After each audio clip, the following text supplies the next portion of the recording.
Take a look at this video. So this is arguably one of the most lucrative business in recent times that a lot of people, in fact millions of people across Africa, are jumping into. And it will surprise you that it is also one of the most unreal business you will see today. So what do? These are black soldier flies, and they use them to produce maggots. And then you will see exactly how they collect these flies. First of all, is that this is how they collect the eggs of the flies. Now, after collecting the eggs, which is what he's doing now, after collecting those eggs, they are introduced into this organic container, so a container that has some organic materials inside, you can see. Then they grow within, consuming or decomposing the organic materials, and then they grow bigger to this size of maggots, which are now sold as the real products that they are producing from this farm. And according to reports that I have so far, it is said that the amount of maggot that is produced in Africa today is not up to 10% of the demanded maggots for the whole of Africa. This, according to reports, it's also said that this is a very good source of protein and also good source of feed for so many livestock farms. Now, the magic is how they attract these flies, how they get the flies in the first place.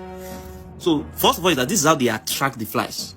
They spray those materials, and of course, those materials will attract them. Then, when they gather there, they collect the flies, then bring them into this this place where you can call this place where the breeding room or the breeding house, where they breed and multiply.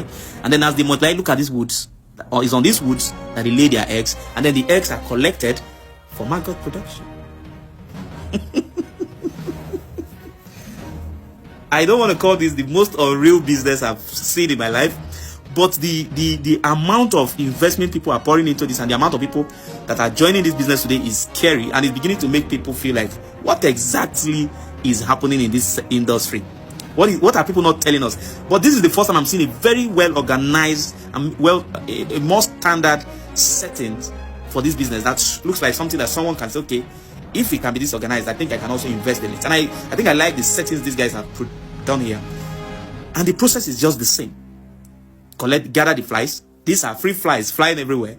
Gather them, bring them into these breeding rooms where they multiply, collect their eggs, introduce them to these organic materials, convert them to maggots, which are now the commodities. Now, at the point of growing, how the maggots also produce another product entirely. These maggots, when you introduce them to those organic materials, you can collect kitchen waste, collect any kind of organic waste, introduce them into it. While they decompose those things, they also produce what they call organic manure or organic fertilizer. So you have two very important products that these things produce, which is the manure and then the maggots, which are used as protein, source of protein for livestock, for farmers. And in fact, the usage is innumerable. Now look at the number of people who are coming here for training, or who are maybe working here. This look like people coming for maybe what's it called, excursion, or maybe kind of to come and see what's happening here. So who knows more about this maggot farming or black soldier fly farming? Kindly educate us on the comment section. I'd like to know more.